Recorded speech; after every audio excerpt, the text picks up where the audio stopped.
Comenzamos aquí una serie de episodios que tienen el objetivo de estudiar la célula muscular, tanto la anatomía como la fisiología, en una visión que sea aplicable y útil para la terapia corporal. La terapia corporal es toda aquella manipulación consciente del cuerpo que se realiza para liberar la tensión acumulada que nos hace tener una postura o una actitud corporal que es un espejo o una simetría con actitudes afectivas o psicológicas. El paradigma en el cual se asienta la terapia corporal es que existe una sola realidad manifestada de muchas maneras, una física, otra mental, y que incidiendo en lo físico puedes llegar a lo mental y viceversa. Comenzaremos la exposición con un efecto simple llamado el efecto Fenn. Se puede resumir de una forma muy sencilla diciendo que cuando un músculo necesita hacer un trabajo, el aporte de O2 y el aporte de nutrientes será directamente proporcional a la cantidad de trabajo. Es decir, que si yo levanto un peso de 1 gramo con el brazo, necesitaré un cierto aporte de oxígeno y un aporte de nutrientes para realizar ese trabajo, y sin embargo, si realizo un movimiento en el cual levante 5 kilos de peso con mi brazo derecho, necesitaré más aporte de oxígeno y más aporte de nutrientes. Y esto es verdaderamente importante cuando nos preguntamos por qué una persona sale de una posición natural, es decir, de caminar, relajadamente, utilizando de una forma precisa su musculatura, a posturas que no le son cómodas, que acumulan tensión y que también poco a poco pueden desencadenar lesiones. Una parte muy importante de este tipo de degeneración postural tiene que ver con lo que llamamos tensiones musculares, es decir, músculos que constantemente permanecen tensos, músculos que constantemente permanecen tensos. Estos músculos están realizando una fuerza a veces tan grande como la de levantar muchos kilos de peso. De hecho, realizan esa fuerza en contra de un músculo antagonista o de una estructura muscular. Esto se vuelve crónico y a la larga tiene cambios que se cristalizan en la forma de moverse de las personas, y estas tensiones les acompañan de por vida. Estos músculos activos consumen más ATP que cualquier otro tejido del cuerpo, incluso que el tejido del sistema nervioso.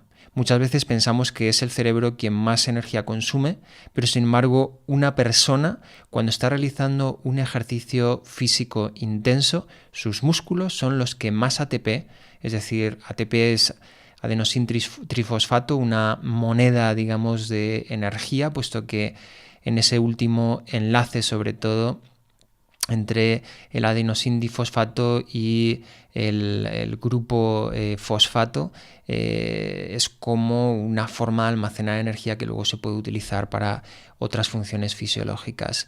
Es decir, estos músculos gastan mucho más ATP que cualquier otra parte del cuerpo. Además, sus necesidades nutritivas son mayores y la producción de tóxicos también es mayor. La formación o la transformación, mejor dicho, de la energía química almacenada en el enlace de ATP en cinética de la célula, que más tarde en otro episodio veremos, conlleva también una producción de tóxicos que se almacena en esas zonas que habitualmente permanecen tensas. Cuando hablo de cuerpo, estoy hablando también de una actitud psicológica. Por ejemplo, tener una tensión en el pecho o una tensión que provoque una rotación anterior de los hombros no solo conlleva algo físico, algo mecánico, sino que es una actitud vital. es como si estuviésemos acarreando un estado que nos pesa, y esto no solo es físico, sino también psicológico. Directamente vivimos, como decía Jung, en un cuaderno de historia en vez de vivir el presente encarnados en este cuerpo.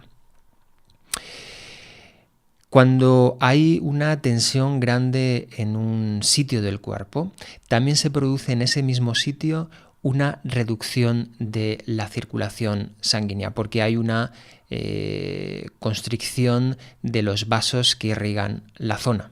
Con lo cual, además, va a ser mucho más difícil el aporte de oxígeno y el aporte de nutrientes a esa zona. Todo el cuerpo se dice que está compuesto de músculos.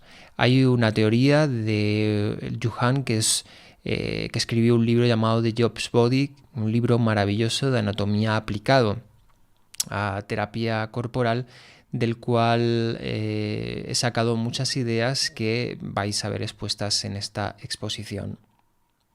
Él decía que verdaderamente es algo puramente analítico clasificar la musculatura del cuerpo en diferentes músculos, porque él ponía el ejemplo de que levantar un simple brazo afecta a toda la musculatura corporal, que hace diferentes acciones para que ese movimiento sea equilibrado.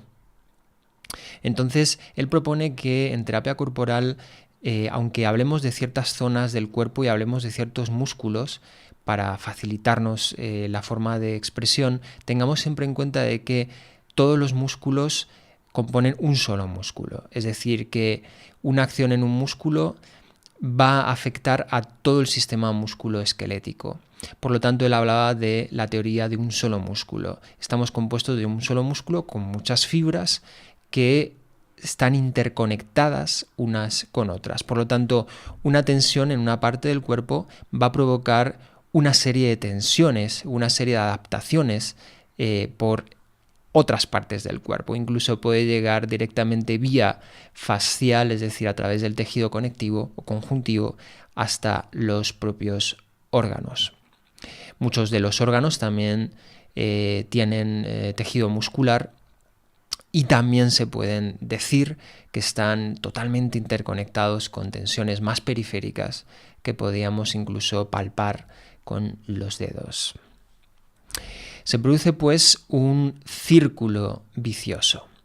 El músculo en estado de tensión necesita más energía, pero cuanta más tensión, menos circulación en esa parte del cuerpo, con lo cual es mucho más difícil el trabajo y se llega a un estado de agotamiento.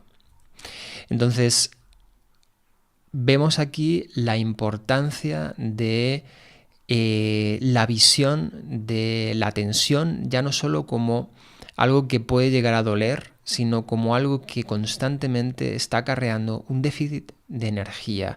Y esa energía será restada de otros procesos fisiológicos de lo más variado y al final en una resta en la calidad de vida. Actuando sobre la tensión, actúas finalmente sobre el estado de bienestar del individuo. Por eso muchas personas en una sesión de yoga, si la sesión está bien diseñada y las personas pueden estirar, ser conscientes del músculo y poder estirarlo y destensarlo, posteriormente se siente muchísimo mejor a nivel afectivo, a nivel psicológico, que cuando empezaron.